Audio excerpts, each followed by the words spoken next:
Hey, it's Hector, Longo, and Dave Willis from the Eagle-Tribune newsroom, and we're talking turkey this week, more specifically, Thanksgiving Day football.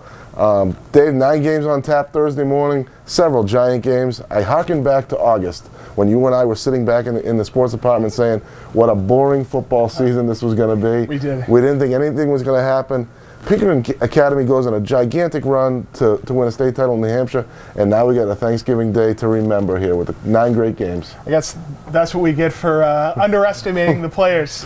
But we were saying it, and obviously we were dead wrong. So let's get right into the 9 games, Dave. We'll fire through them. We're going to make picks today. We're going to talk about the games, and we'll let people hear what we have to say about what should be a great morning. Absolutely. Let's start off at Linfield, where North Reading is 1-8 and going down to face 8-2 Linfield.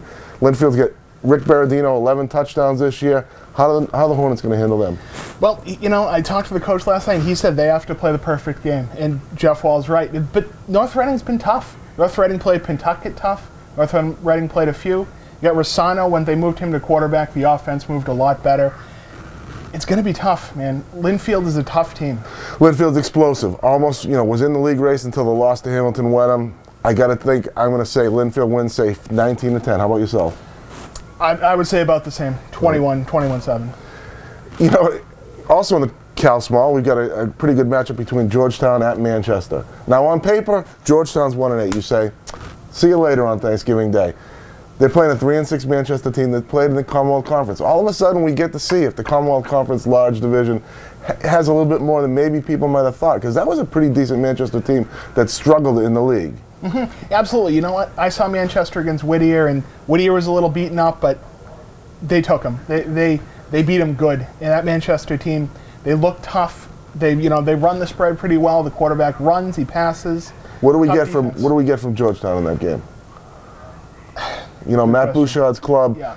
They're 1-8. They struggle. I say they're going to give a pretty good accounting of themselves, only because I think the Cal Small was a little bit better than people think this year. Yeah. So right.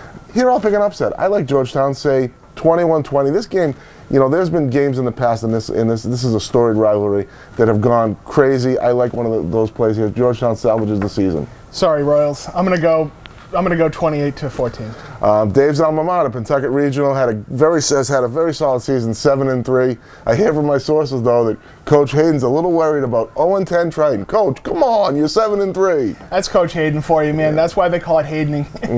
We all love Coach Hayden, but he's going to be like that.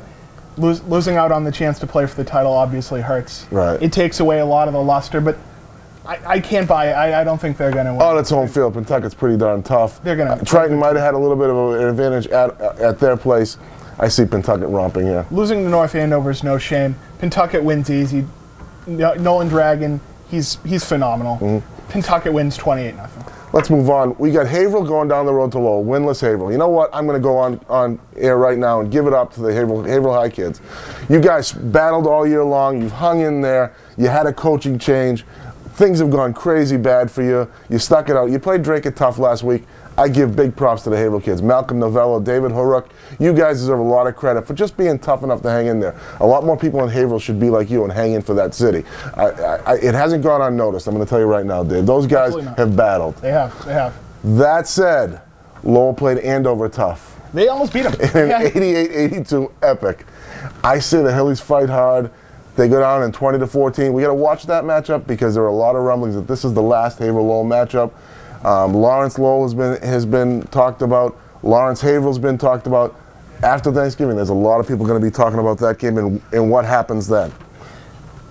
I saw Lowell against Andover, man. They had a few opportunities to take that game potentially. Andover stopped them, but could be tough. One of my favorite grudge matches on Thanksgiving Day is a rather new game. They just started playing it last year, Greater Lawrence Tech and Whittier Tech. Last year was under the lights at the Reggie's place. This year we go to Whittier and we go on Thanksgiving morning. Kevin Bradley's crew, have they underachieved a little bit? The expectations are so high for Kevin's teams. We think title. That's what he's brought to Whittier Tech. You think title. And they're 2-2. They're not going to win the league. The Reggies are 3-1 in the league. What do you like in that one? Maybe I put too much expectations on Whittier. I got to say I like Greater Lawrence. They still have got Joey Pizzuto. 1,158 yards rushing this year. He's had a heck of a year. A little bit down. The quarterback's had a pretty solid year. Carlos Gomez, he's played well. You know what? He's improved a lot as a passer. You know, he struggled early in his career. Give the kid credit. He's become a pretty good player, and that makes them a little bit multidimensional. I still like Whittier. They have the big offensive line. I think they're bigger and a little bit stronger than Greater Lawrence. Nonetheless, should be a pretty good ball game. You know, and then we move on. We'll go down the road to North Andover. The Knights have the Cape Ann League wrapped up. Masconomet comes to town at 2-8.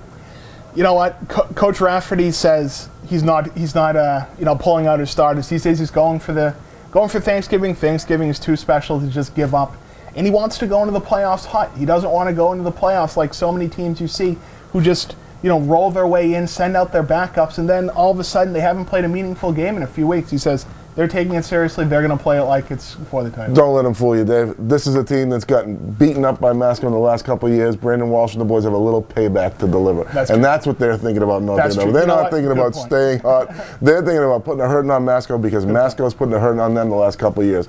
You got to like North Andover in that one. Oh, yeah. Down the street here at Veterans Memorial Stadium, we have the newest of new rivalries. We have Salem, New Hampshire coming down to Lawrence. Salem, it's a rivalry that has helped out the Salem AD as a Lawrence guy. Dave Rosmek, former NFL player, he kind of helped orchestrate this thing. Lawrence needed a game. What are you going to make from Salem, which has been off for 2 weeks since the playoff loss? Good question. We were both there. It was a heartbreaking loss for Salem. They had a chance to drive and win the game. And it could be one of two things. Do they come back, and is it rough? Are they just dreading going to practice? And do they just want it to be over? Or do they want to, end, do the seniors want to end in style? Does, Max Jakes want to end with, not as a playoff loss, but with a nice win? Lawrence is tough, though. Got a chance to talk to Max Saturday at Pinkerton. He wants to play. He wants to be here. He wants to go out in style. Salem High kids, you owe it to a kid like Max Jakes who's poured his heart into that program for 4 years, and a kid like Matt Canone. You got to go out and play hard against Lawrence. Lawrence is a tough team. They really are. Win over Bill Ricker this year. Played a lot of teams solid. Had Central not reeling, but going for at least a half. I like Lawrence on that one too. I think their speed matches up well with Salem. They had Andover on the ropes too. It was one play away again. Baez. The kid's just quick. The kid's an athlete. They play tough. They could take it. All right. Will, but 2 games left, and I do like Lawrence in that game. 2 games left, 2 championship games. We're going to go to Drake and Methuen first for the MVC small title. Matt Silver, 22 TD passes, 11 TD runs for Drake.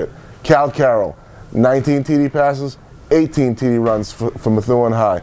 It's an instant classic waiting to happen. I mean, it should be just a great game. Nicholson Stadium should be rocking. I mean, it should be an awesome event. It's going to be awesome. What's the key for the Rangers? And Cal Carroll. Cal Carroll is just the big play guy. The guy's come through his entire career. You don't think he's got it. Then he gets that extra yard. He squeezes that pass in. He moves the chains on 3rd and 3 better than it. He's like a high school Tebow almost. You know what I'm saying? Exactly he just moves the chains. The ball, runs hard. That said, I think the difference is going to be the Methuen defense. They play hard. They play tough. They run sideline to sideline with their linebackers.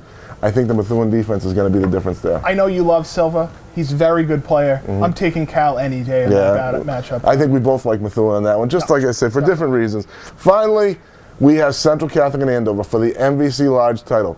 Neither of us thought these teams would be here. No chance. I don't know if these teams thought they'd be here. Halfway through the season, we didn't necessarily think Suddenly, E.J. Perry's crew, Chuck Adamopoulos' crew playing for a title. What are your immediate thoughts on that game?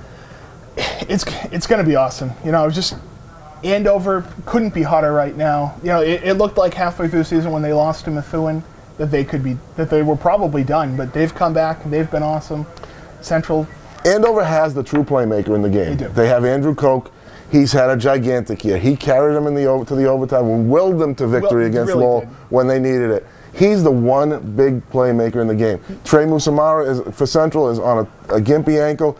Even at his best, he's not a game breaker. He's a big-time playmaker, but he's not a game breaker. That Koch factor should scare Central. He's been unbelievable. I mean, when they finally they were giving him the ball from the beginning, but they really started to ride Koch.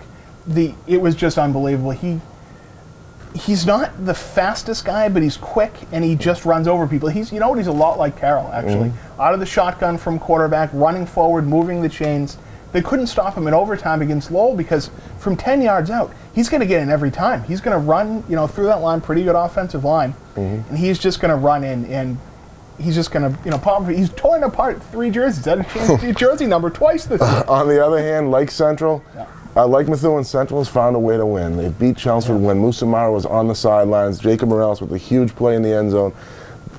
22 tough kids walk out on the field and just kill it. They're not the most skilled Central team you've seen, but they just go out there and they kill it week after week. Who do you like? You know what? I'm going Andover. I'm going Andover very close, but they won me over. Something tells me that Coke is going to be the difference. I like Andover too. So that's Thursday morning. All these games are at 10 o'clock. Go to your local field, support the kids. Andover Central 10:30. Oh, and 10:30 because of the Feast of Five. Right. And make sure you pick up a copy of Friday's Eagle-Tribune. We'll have all your results, all the information, everything that happened, all the insight, and keep an eye on us online too.